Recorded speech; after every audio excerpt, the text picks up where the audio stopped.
Bismillahirrahmanirrahim. Assalamualaikum warahmatullahi wabarakatuh. Perkenalkan, nama saya Sukmawati Stambuk G701-19014 dari kelas B kelompok 1. Baiklah, di sini saya akan menjelaskan tentang uji disolusi terbanding. Pengertian uji disolusi terbanding. Uji disolusi terbanding merupakan pengujian yang dapat digunakan untuk memastikan ekivalensi dan sifat-sifat produk obat. Obat uji ini biasanya merupakan obat-obat paten yang beredar di pasaran. Sedangkan obat uji merupakan obat generik yang ketetapannya sudah diatur. Uji disolusi terbanding juga dapat digunakan untuk memastikan kemiripan kualitas dan sifat-sifat produk obat dengan perubahan monitor dalam formulasi atau pembuatan setelah izin pemasaran. Selanjutnya itu ada mekanisme kerja. Mekanisme kerja secara umum, alat dissolution tester memiliki prinsip kerja yaitu dengan memberikan suatu tekanan atau kompresi pada tablet dan mengukur pada tekanan dengan menentukan berapa jumlah tablet yang retak atau hancur.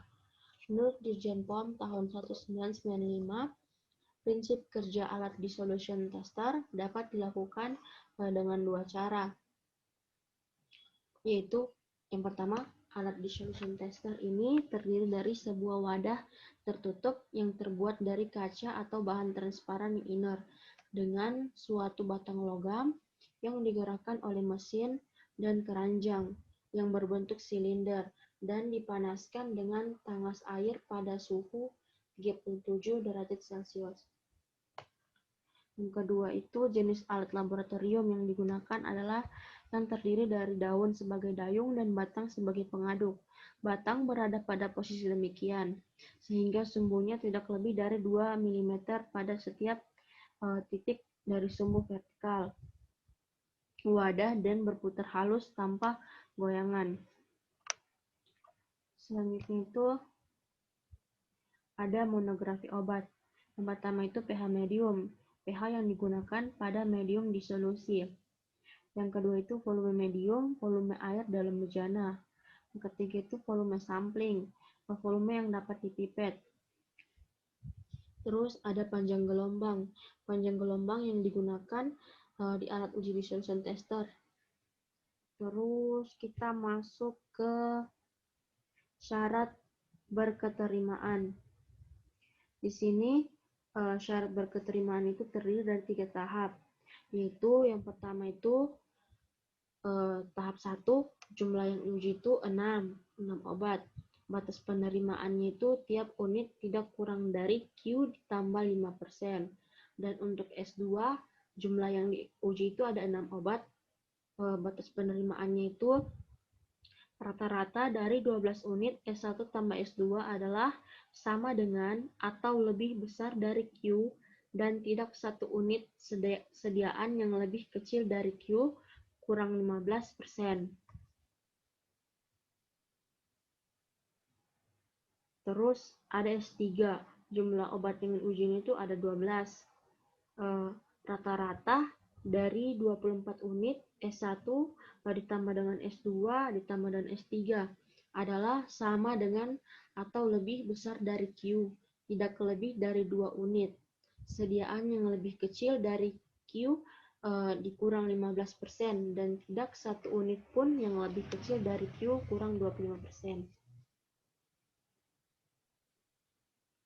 Terus di sini contohnya itu ada tablet ofloxacin memiliki toleransi dalam waktu 30 menit harus larut tidak kurang dari 80% Q.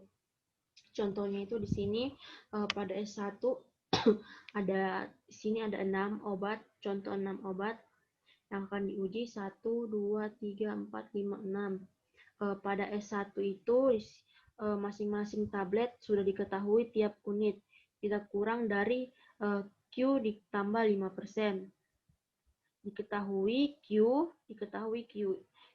Q dari ofloxacin yaitu 80 ditambah dengan 5 sama dengan 80 ditambah dengan 5, yaitu 85 ini dilihat dari masing-masing tablet 1 sampai 6. Nilainya tidak mencapai 85. Jika nilainya tidak mencapai 85, maka artinya obat itu tidak memiliki persyaratan. Terus, jika nilai tidak memiliki persyaratan, maka kita lanjut pada S2. Contoh tahap S2 ini rata-rata dari 12 unit. S1 tambah S2 adalah sama dengan atau lebih besar dari Q dan tidak satu unit sediaan yang lebih kecil dari Q kurang 15%. Diketahui Q kurang 15 sama dengan 80 dikurang 15 sama dengan 65. Dilihat dari 12 tablet tersebut, dilihat dari tablet tersebut tidak ada yang nilainya lebih kecil dari 65, maka obat memiliki persyaratan. Terus kita lanjut pada S3. Misalnya, apabila salah satu tablet yang tidak memenuhi persyaratan 65% di S2 ini, kita lanjut lagi ke S3. Di S3 syaratnya itu tidak lebih dari 2 unit sediaan yang lebih kecil dari ukuran 15 dan tidak satu unit pun yang lebih kecil dari ukuran 55, di mana Q kurang dari 25% adalah 55. Jadi pada S3 ini semua jumlah tablet yang dari S1, S2, dan S3 itu jumlahnya itu 24. Kemudian ditambahkan tablet 12, jadi jumlahnya 24. Itu dari total obat yang berjumlah 24. Itu tidak boleh ada satupun tablet yang kurang dari nilai S3. Persyaratannya S3 itu 55. Jadi kalau ada yang kurang berarti dia tidak persyaratan. Tapi jika tidak ada yang kurang atau semuanya memenuhi dari 3 itu, lebih dari 3 yaitu 55, berarti dia itu memenuhi persyaratan uji di solusi terbanding. Selanjutnya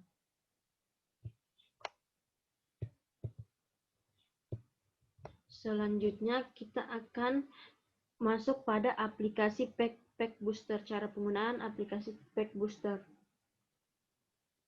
Sebelum menggunakan aplikasi pack booster, di sini saya akan menggunakan obat ofloxacin, di mana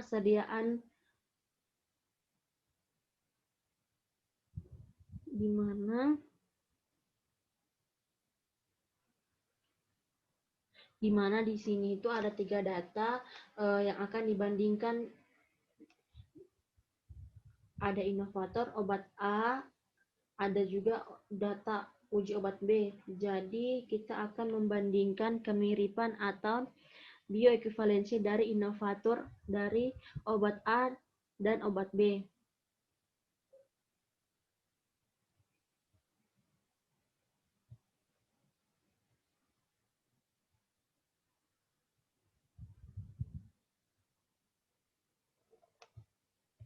Kita buka dulu.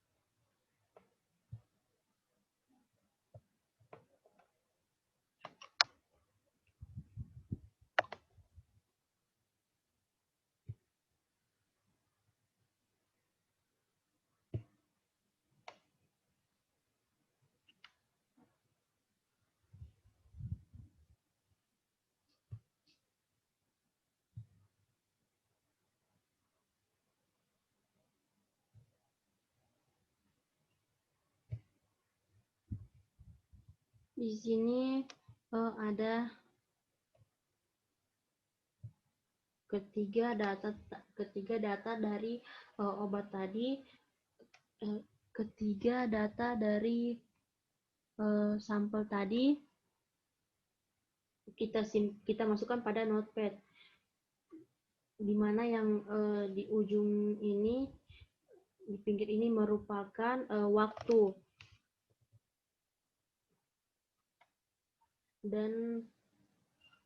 Dan yang kedua 3, 4, 5, 6 ini tablet, merupakan tablet yang akan diuji. Tablet 1, tablet 2, 3, 4, 5, 6. Jadi dari 3 data tadi dimasukkan ke dalam notepad ini. Terus kita masuk pada aplikasi cara penggunaan aplikasi.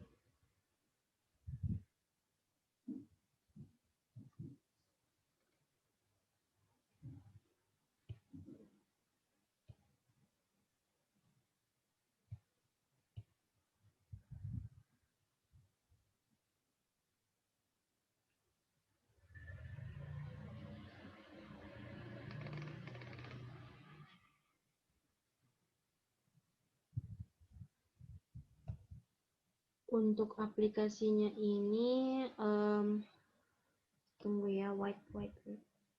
Untuk aplikasinya ini di sini ada reference. Reference ini merupakan data dari obat inovator.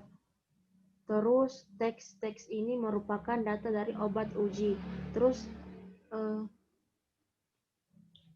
bootstrap, number of bootstrap di sini standar yang biasa digunakan adalah 5.000.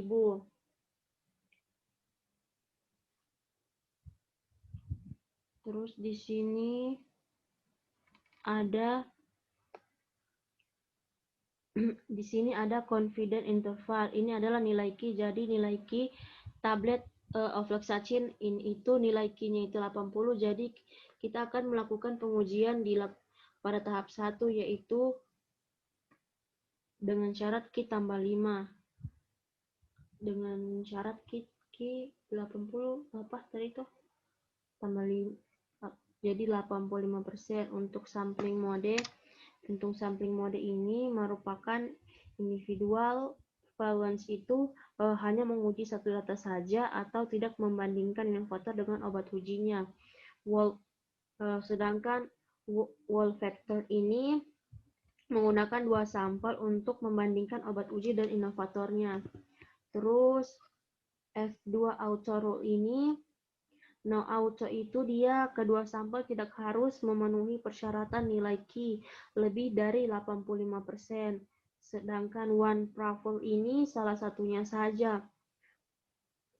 Terus pada two profile ini kedua produk sampel harus memenuhi persyaratan. Terus langsung saja kita coba. Di sini kita klik inovator. Pada justice file ini kita obat A. Ini 85. Dan kita pakai di sini kita pakai two profile.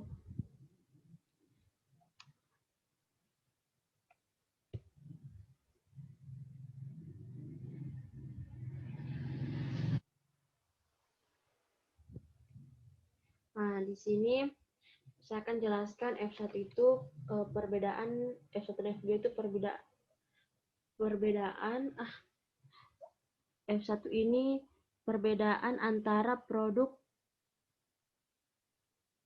uji dan inovatornya, dan rentang nilainya itu F1 0 sampai 15. Semakin mendekati 0 maka perbedaannya semakin kecil. Terus F2 ini dia similaritas atau kemiripan produk inovator dan produk uji. Rentangnya itu 50 sampai 100, di mana semakin mendekati 100 maka semakin mirip produk uji dan inovatornya. Nah, di sini hasil dari 6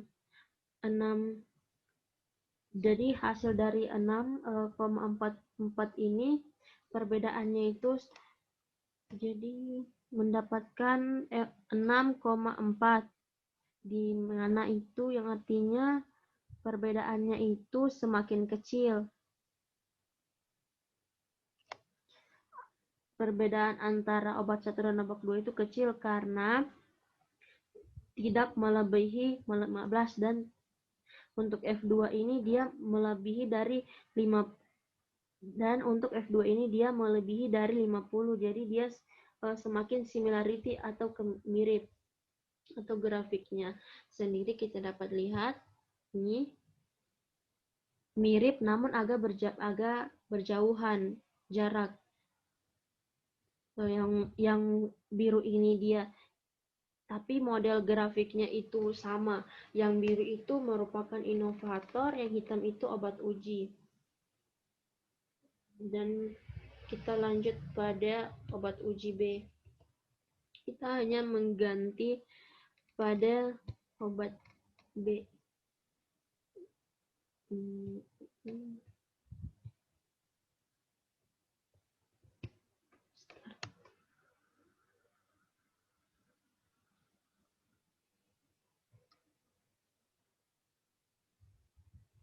Nah, hasil yang kita dapatkan itu di F1 itu 9,95.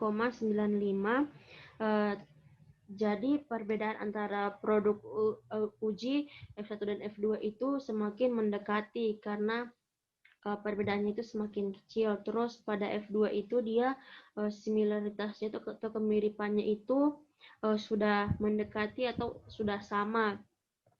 Jadi kita lihat grafiknya. Pada grafiknya itu agak berjauhan, tetapi itu modelnya itu sama. Di sini biru itu inovator, yang hitam itu obat uji.